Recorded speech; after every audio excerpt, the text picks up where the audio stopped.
саламатсыздар ма, құрметті менің оқырмандарым. Қазір мен сіздерді керемет менің бір осында тіл жанашыры және Қызық телемектептің директоры, менің ағам, осы салада тіл саласында қызмет етіп жүрген Ұлан Еркінбай деген кісімен таныстырғым келеді. Ұлан аға, өзіңізді таныстырып өтіңіз және мектеп қандай мектеп, соны айтып кетсеңіз. Иә, бұл біз осы бастаманы бастағанымызға бір қазір 4 жылдай болды. Карантин кезінде кішкене тоқтап қалды. Бұл үй мектебі деп аталады. Қызық мектеп деп оқушылар қойған аты. Оқушылар бастауыш сыныптарға арналған қосымша ғой. Қазақша үй мектеп. Оқушылар қызық мектеп деп атап кеткесін, бізде ат іздемей сол қызық мектеп деп қойдық. Қазір біз отбасымызбен осында өзімнің шаңырағым, онда тұрамын, әрі осында балалар келіп бос уақытын тиімді өткізеді. Ең бастысы жаңа ұлттық құндылық. Балалар мейірімге қанық болып өсу керек жас кезінде. Осылай мейірімді орта, үйдің жағдайы, үйдің аурасы, үйдің тамағы, үйдің білімі, үйдің тәрбиесін сезініп өсу. Қызық мектеп деген жобаның мақсаты осында. Бастауыш сыныптар. Яғни айтқанда, қазір көп қой осындай мектептен кейін даярлайтын жерлер. Сіздің ерекшеліктеріңіз басты қазақи тәрбие, балаға. Иә.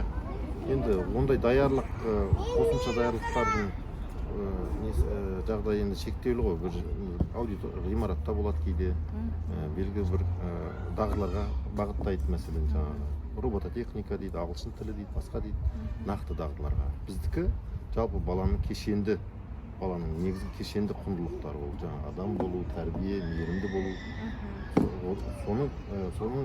Сол жағдайда, сондай ортада білім алу. Жаңа сіз айтып кеттіңіз ғой, бір күнде біз тек қана ана тілмен жұмыс жасаймыз, екінші күні жаңа сурет салумен жұмыс жасаймыз, үшінші күні. Иә, бізге толық күнге келетін балдарға сондай бағдарлама ұсынып отырмыз. Себебі баланың фокусы деген нәрсе бар. Мәселен, бала 20 минут жаратылыстану оқып, 20 минут оның 20 минут ана тілі, одан кейін басқа сабақ, дене шынықтыру, солай баланың фокусын бөле бермей, бізде солай бағдарламаны солай жасадық. Мысалы, математика болса, ол бір күн математикаға арналады. Бала сол. Яғни айтқанда, екі формат бар, сіздерде бұл жаңағы тек қана даярлайды, сенбі-жексенбі күні, сосын аптаның басқа күндері. Жоқ, сенбі-жексенбі күні емес, енді бізде сенбі-жексенбі күні ол лагерь форматындағы программалар. Мәселен, бізде 4-90 демалыс бар ғой, 4-90 апталық демалыстар. Сол кездерде ата-аналар балаларын әкеліп, осы жерде лагерь ретінде болады. 3 ай жазда да лагерь ретінде болады. Және екінші формат ол кәдімгі оқу жағдайында формат. Таңертеңнен кешке дейін бала осы жерде оқиды. Бастауыш сынып балалар оқиды. Және ол өзінің оқып жатқан мектебінде тіркеулі болады, бірақ негізінде осы жерде оқиды. Ғана мектебіне барады. Сондай да бағдарлама. Толыққанды біздің авторлық бағдарламамыз. Сосын, мысалға көп ата-ана қазір балаларын қазақ мектебіне береді да, бірақ олар не үшін береді? Бірінші мақсат оларда бір керемет математик болып кетсін, керемет бір ағылшынша сөйлесін емес, қазақша сөйлесін деп береді, бірақ сол оң нәтиже ала алмайды. Бірақ сана мен көрдім, сізде орыс қыздар жүр, орыс оқушылар жүр, сосын қыздар да жақсы жаңағы араларында ойнап бірге, сонда сіз оларға орта беріп тұрсыз. Иә, әрине. Ең басты бұл жердегі әдіс, ең басты методика бұл балалар өзінің қазақша сөйлесетін орта жасау. Бізде осы қызық мектепте негізінде жалпы ереже деген жоқ. Жалғыз ғана ереже бар, орысша сөйлемеу керек деген ереже бар. Балалар жаңадан келген балаларға ескертеді. Бізде орысша сөйлемеу керек. Болды, басқа бәріне рұқсат дейді. Сол ереже, сосын ол тез қазақша үйреніп кетеді балалар. Сіздер менің көргенімде, мысалы бұрында статустарыңыздан қарап отыратынмын, ойынға көп көңіл бөлесіздер, мысалға асық ойнау, тағы қандай ойындарды ойнатасыздар? 6 бақа. Жалпы мына бастауыш 6 жасар баламен, жалпы 11 жасар баланың арасындағы балалар ғой бізге келеді. Сол аралықта әлемдік зерттеулерде бала апталық қимыл сағаты, қимылдау сағаттар, физический активности, белсенділік, физикалық IQ-лері олар шамамен 36 сағат болады. Бізде енді елімізде ол 2 сағат, 4 сағаттың көлемінде шектеледі. Сондықтан бізде көбінесе ойынға бағытталған бүкіл балалардың негізгі уақыттарының барлығы. Бізде енді 36 сағат болмаса да, аптада бір 15-20 сағат ойынға бағытталған. Оның ішінде жаңағы баланы сырт аулада ойнау керек, ұлттық ойындар, асық ойындар керек. Міндетті түрде аптада 2 рет кәсіби гимнастика, кәсіби карате, осылар домбыраның өзі де негізі қимыл ойындар. Сосын би сағаттар болады. Бәрін қосқанда шамамен бала аптада 20 сағат физикалық белсенділік.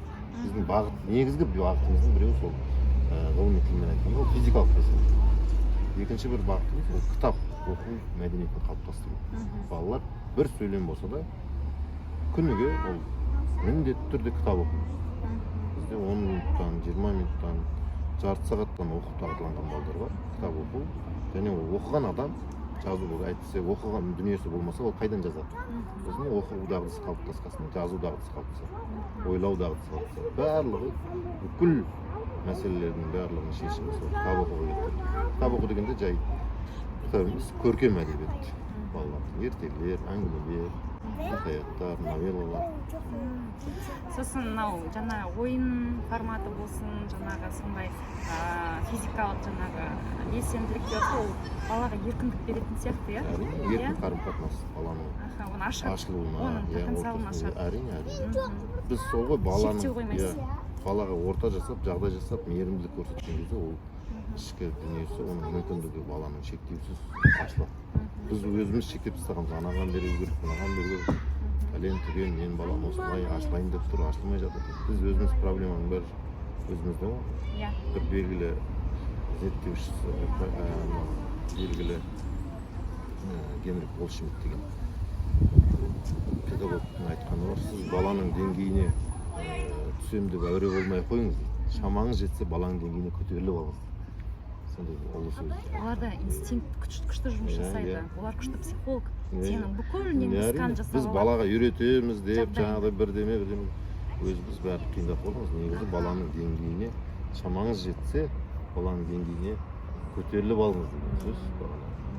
Табиғи каналдарының барлығы ашық, ешқандай жаңағы біз сияқты үлкендер сияқты ой қысылып ұялып ондай емес қой. Олар деген кәдімгідей 100% жұмыс жасайды, сондықтан осы сөзбен келісемін. Сіз осыған қалай келдіңіз? Қазақ мектебін ашуға, жалпы қазақ тілі саласына? Жалпы енді неге осы саладасыз? Тәрбие, жаңағы сіз тіл деп жатсыз. Оның барлығы біздің мемлекетіміздің, еліміздің тұтастығы. Елге ие болып қалуымыз керек. Елге ие болып қалу ол сол адамның танымы арқылы, дүниетанымы арқылы келеді. Дүниетаным барлығы ол енді күнделікті қолданыстағы тіл арқылы келеді. Тіл, тәрбие негізі арқылы, тарихи сана арқылы келеді. Бірақ оны қалай қалыптастырады? Оны балалардың жас кезінен қалыптастырады. Бастауыш сыныптан бастаған сол. Ал Ахмет Байтұрсыновтың сөзі бар, бәрімізге белгілі. Балам дейтін ел болмаса, ел ертең елім, мемлекетім дейтін бала қайдан шықсын дейді. Балам, жұртым, елім дейтін бала болмаса, ел болмаса, ертең жұртым, елім дейтін бала қайдан шықсын дейді. Кезінде, жас кезінде мейірім көрмесе үлкендерден, ол бала ертең қатыгез болмай не болады? Сол ой. Мен өзім көп уақытым Байтұрсыновтың еңбектерін зерттеуге өтіп, ғылыми жұмысында, докторлығында Байтұрсыновтан болғаннан кейін, сол кісінің идеясы, қайраткерлігі, сол кісінің жалпы аурасы жұқтау деймін. Сол осыған келгенім. Қазір ойланып қарасам, кейбір дүниелерде сол Байтұрсынов үшін, сол кісінің көрмей кеткен қызығы үшін, идеясы үшін жасағандай боламын да. Бұл кісілер ешқандай өздерінің ұлты үшін өлімге қиды ғой. Көп кісілер бізде енді қазақ аудиториясына жұмыс жасап жүрген ғалым кісілер өте көп қой. Бірақ практика жүзінде өте аз көреміз да. Сосын менің аудиториямның айтатыны, мысалға біз үкіметті мысалға жамандаудан, я болмаса ол кісілерге сын тағудан бірінші орындамыз ғой бәріміз.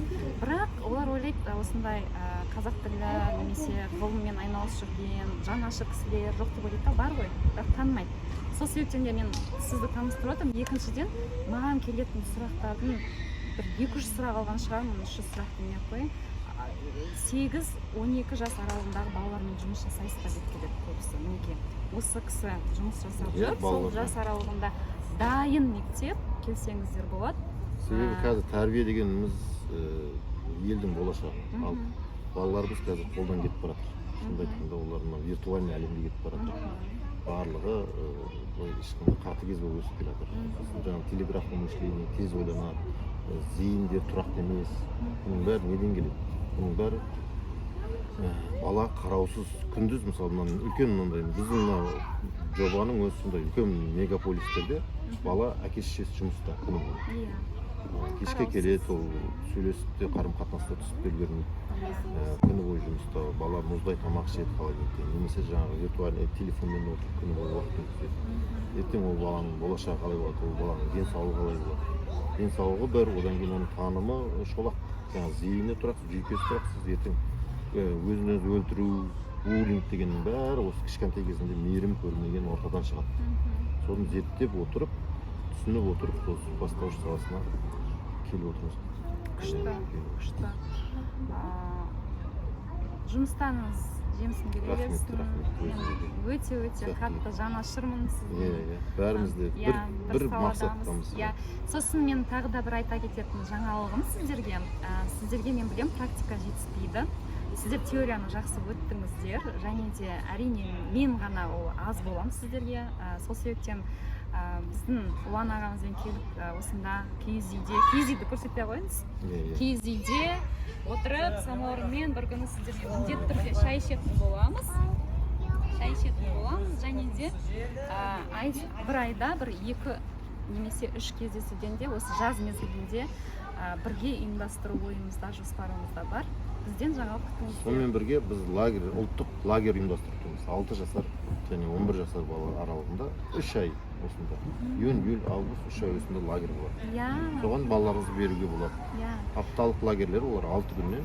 6 күн беріп көріңіз, балаңызға ұнаса тағы да 6 күн жалғастырыңыз. Біз жаңағы мен аудиториямен әшейін бір кафеге барып, жаңағы қиналып жүрміз да, ал мына жерде таза ауада, киіз үйде 6 бақан теуіп, музыка тыңдап, тамақ ішіп, шай ішіп, сізбен сұхбат дүкен құрып, демалыс ондай командаңыз болса қуана қарсы аламыз. Үйдің ішінде де, үйде де жағдай бар. Сосын өзіміздің үйіміз ғой. Жаңа айттыңыз ғой, балаларымен келсін дейді, балалар шағасын алып келсін дейді, немерелеріңізді, балаларыңызды алып келіңіздер. Көрсін осы жерді, өздеріңіз де көріңіздер, сіздерге ұнайды. Сосын ағарай өздеріңіз Ұлан ағаймен сөйлесіп, қалай беруге болады осы мектепке, қандай жолдары болады, сонымен таныса аласыздар. Көп рахмет назарларыңызға. Аға, рахмет.